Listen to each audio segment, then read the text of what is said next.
चलिए अपनी दिलचस्प चर्चा का आगाज करते हैं और बात करते हैं आपके ऑरा के बारे में। क्या है ये ऑरा, क्यों कमजोर या मजबूत होता है, व्यक्ति पर इसका क्या पॉजिटिव और नेगेटिव इफेक्ट पड़ता है, इसके बारे में जानते हैं। पंडित जी, कैसे पहचानें कि किसी व्यक्ति का ऑरा कमजोर है, किस तरीके से, कौन से ऐसे लक्षण होते हैं? देखो, जिन लोगों का आभा मंडल कमजोर होगा, पहली बात तो ओरा को आभा मंडल कहते हैं।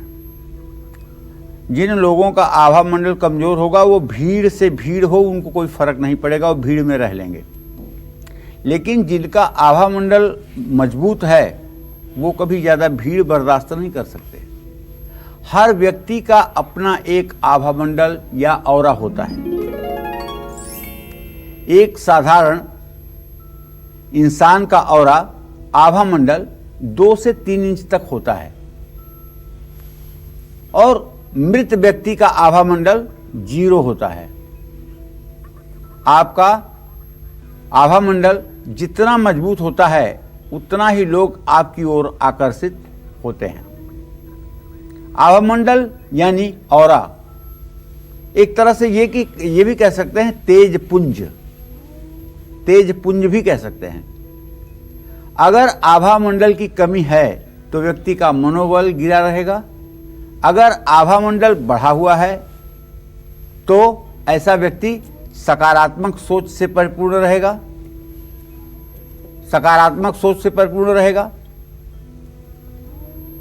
आत्मविश्वास से परिपूर्ण रहेगा। जब हम परेशानी में होते हैं तो हमारा आभा मंडल सिकुड़ जाता है और जब हम खुश रहते हैं, सफल रहते हैं, तो आभा मंडल का विस्तार हो जाता है।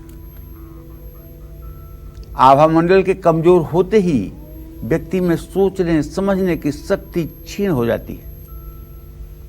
ये शरीर के आसपास 7 तरह के रंगों का एक आवरण जैसा होता है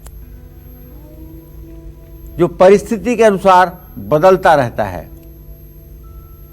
ऑरा से सिर्फ इंसान की मानसिक स्थिति का नहीं बल्कि बीमारी के बारे में भी पता लगाया जा सकता है। जिन लोगों का आभा मंडल ओरा कमजोर होता है वो नेगेटिव बातें बहुत ज़्यादा करते हैं। ऐसे लोग अपने नौकरी या कारोबार में अच्छा प्रदर्शन नहीं कर पाते हैं। ऐसे लोग दुर्घटना के शिकार होते हैं। ऐसे लोगों की दूसरों की बातें और दूसरों की नज़र बहुत जल्दी लग जाती है। बहुत जल्दी आप दूसरों के प्रभाव में आने लगते हैं। आपका खुद का कोई विचार नहीं रह जाता है और ना ही आप किसी को सलाह दे पाएंगे। आपका खुद का अस्तित्व खत्म होने लगता है। देखिए, आभा मंडल जो है एक सहज प्रक्रिया है और सहज प्रक्रिया क्या है? जितना आपका अंतःकरण पवित्र होगा उतना अच्छा आभा मंडल आपका होगा। और आभा मंडल मैंने क्यों कहा कि जिसका ज़्यादा होगा वो भीड़ में नहीं रह सकता? इसलिए कि अगर आप बारात में गए हों कभी, तो बारात में जो दोनों तरफ से रोड लाइट चलती है उसके बीच में लोग नाचते गाते लोग जो चलते हैं, अगर उस भीड़ में कभी आप सम्मिलित हो जाइए और आपको बेचैनी महसूस हो और निकल करके आप लाइन से बाहर हो जाएं, तब समझ लीजिएगा कि आभा मंडल बढ़ा हुआ है। लेकिन अगर उसी भीड़ का आप हिस्सा बन जाए और आपको बेचैनी न महसूस हो तो समझ लीजिएगा कि आभा मंडल नहीं है। चलिए दूसरी बात बताता हूँ। भगवान राम अयोध्या से जब वन के लिए चले तो उनका आभा मंडल कहते हैं 16 मील चारों तरफ था। जहाँ तक लोग सुनते थे कि राम इस रास्ते से जाएंगे, लोग भाग भाग कर रास्ते पर खड़े होते थे उनको देखने के लिए। इसी तरह से भगवान श्री कृष्ण का आभा मंडल बहुत ज़्यादा था। जब भगवान कृष्ण गोकुल से मथुरा के लिए प्रस्थान किए तो आप विश्वास करिए सारे नर नारी सड़क के रास्ते के दोनों किनारे एक दर्शन, एक झलक पाने के लिए कृष्ण के बेताब थे। इसी तरह से स्वामी विवेकानंद का आभा मंडल ज़्यादा तो नहीं लोग बताते, लेकिन उनका आभा मंडल लोग बताते हैं कि 3 किलोमीटर का था। जहां विवेकानंद रहें वहां से 3 किलोमीटर के परिधि में चारों तरफ के लोग उनसे आकर्षित होंगे। इसीलिए चाहे शिकागो में उनका भाषण रहा हो और चाहे विश्व में कहीं पर उनकी बात रही हो, लोग उनके पीछे ही रहे हैं। और एक हमारे यहाँ अवतार हुए गौतम बुद्ध। गौतम बुद्ध का तो आभा मंडल कुछ बता ही नहीं सकते, वह कितना था। वो जिस रास्ते से गुजर जाते थे दोनों तरफ लोग बौद्ध हो जाते थे। तो ये आभा मंडल जो है क्यों कैसे बढ़ता है, इसके बारे में जिसने गीता पढ़ा होगा वो समझ सकता है। जैसे दुखे स्व अनुदिग्नमना सुखे सुविगतस्पृह बीतराग भय क्रोध स्थित धीमु निरुच्यते। जिसका मन दुख से विचलित ना हो, जो सुख से बौराए नहीं, और जो लगाव भय और क्रोध को, तीनों चीजों को, किसी चीज में लगाव या किसी चीज से डर या क्रोध, तीनों चीजों को जो अपने शरीर से अलविदा कर दे, ऐसा व्यक्ति आभा मंडल का धनी होता है। प्रजहाति यदा कामान सर्वान पार्थमनोगतान आत्मन्नैव आत्मनः तुष्टम स्थित प्रज्ञस्तदोच्यते। जो अपने आत्मा को आत्मा में ही संतुष्ट कर लेता है, इंद्रिय विषयक सुखों के लिए पागल नहीं होता है, ऐसे व्यक्ति का भी आभा मंडल देखने के लायक होता है। कहने का मतलब अद्वेष्टा सर्वभूतानां मैत्रः करुणमेव च निर्ममो निरहंकार सम दुख सुखम क्षमी। जो व्यक्ति इस चराचर जगत में किसी जीव जंतु अस्थावर जंगम से द्रोह नहीं करता है, अद्वेष्टा सर्वभूतानां, और जो अपने बराबरी के लोगों से मित्रता करता है और अपने से छोटे लोगों के साथ करुणा और दया का व्यवहार करता है, जिसने मोह से मुक्ति पाली है, जिसको किसी प्रकार का मोह नहीं है, निरहंकार, और अहंकार तो जैसे उसका समाप्त हो गया है, और हर समय ऐसा व्यक्ति सुख और दुख में समान रूप से एक जैसा बना रहता है। ये जब सारे गुण आपके शरीर में रहेंगे तो आपके आभा मंडल का विस्तार होगा, दुनिया आपकी तरफ भागेगी और आपकी बात सुन करके लोग अपनी जिंदगी को बदलेंगे, इसमें कोई संदेह नहीं है। तो अभी आपने ये जाना कि ऑरा आखिर क्या होता है और कैसे आप इसे पहचान सकते हैं कि आपका ऑरा कमजोर है या फिर आपका ऑरा स्ट्रांग है, इसे कैसे मजबूत करना है, इस पर भी हम बात करेंगे। आज हम आभा मंडल यानी कि ऑरा के बारे में बात कर रहे हैं और आपको ये बता रहे हैं पंडित जी कि किस तरीके से आप इसे मजबूत कर सकते हैं और ऐसी कौन सी चीजें हैं जिससे आप ये पहचान सकते हैं कि आपका ऑरा कमजोर है या फिर मजबूत है।